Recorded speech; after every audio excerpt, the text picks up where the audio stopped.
Hello everyone, आपका स्वागत है हमारे इस चैनल पर। आज की वीडियो में मैं आपको बताऊंगी कि मांग की कीमत लोच क्या होती है और मांग की कीमत लोच की विभिन्न श्रेणियां क्या होती है। क्वेश्चन इंपॉर्टेंट है, एग्जाम में आपसे ये पूछा जाता है, तो आपको ये ध्यान से देखना है क्वेश्चन कैसा है। और अगर आपको मेरा वीडियो पसंद आता है तो वीडियो को लाइक और चैनल को सब्सक्राइब कीजिएगा। आपको मेरे चैनल पर कॉमर्स से रिलेटेड हर इंपॉर्टेंट टॉपिक की वीडियो मिलेगी। तो शुरू करते हैं मांग की कीमत लोच का अर्थ। मांग की कीमत लोच किसी वस्तु की कीमत में होने वाले परिवर्तन के फलस्वरूप उस वस्तु की मांग में होने वाले परिवर्तन को प्रकट करता है। अन्य शब्दों में कहा जा सकता है कि वस्तु की कीमत में होने वाले परिवर्तन के स्वरूप वस्तु की मांग में जिस अनुपात में परिवर्तन, अनुपात, ये बात आपको जरूर ध्यान में रखनी है कि जब किसी वस्तु की, सिंपल सी बात है, वस्तु की कीमत में प्रतिशत परिवर्तन और वस्तु की मांग में प्रतिशत परिवर्तन को जो दिखाता है वो किससे दिखाया जाता है? मांग की कीमत लोच से दिखाया जा सकता है।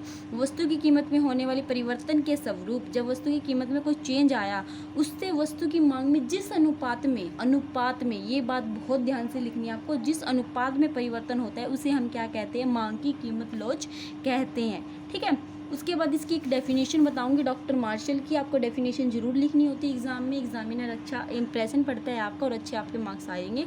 तो डॉक्टर मार्शल की जो डेफिनेशन है वो है मांग की कीमत लोच कीमत में होने वाले प्रतिशत परिवर्तन तथा मांग में होने वाले प्रतिशत परिवर्तन का अनुपात है।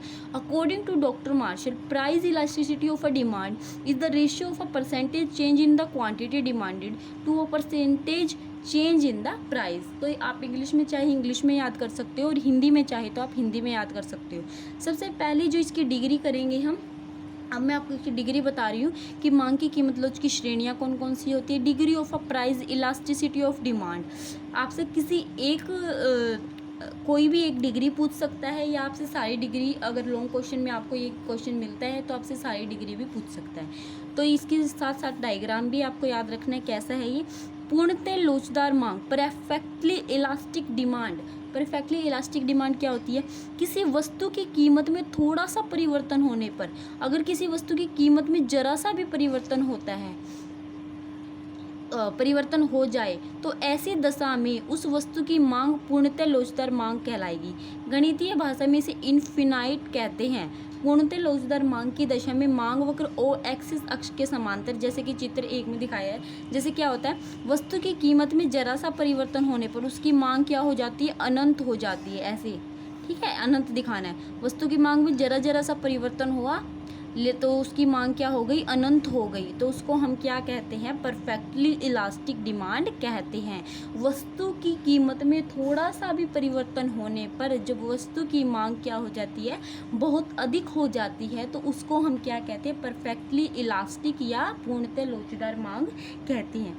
सेकंड है आपकी पूर्णतः बेलोचदार मांग, परफेक्टली इन इलास्टिक डिमांड। जब किसी वस्तु की कीमत में परिवर्तन होने पर, इसमें तो जब वस्तु की कीमत में क्या होता है? थोड़ा सा भी परिवर्तन होने पर, वस्तु की कीमत में परिवर्तन होने पर उस वस्तु की मांगी गई मात्रा में कोई परिवर्तन, मतलब सिर्फ कीमत बदल रही है। जैसे कीमत क्या थी?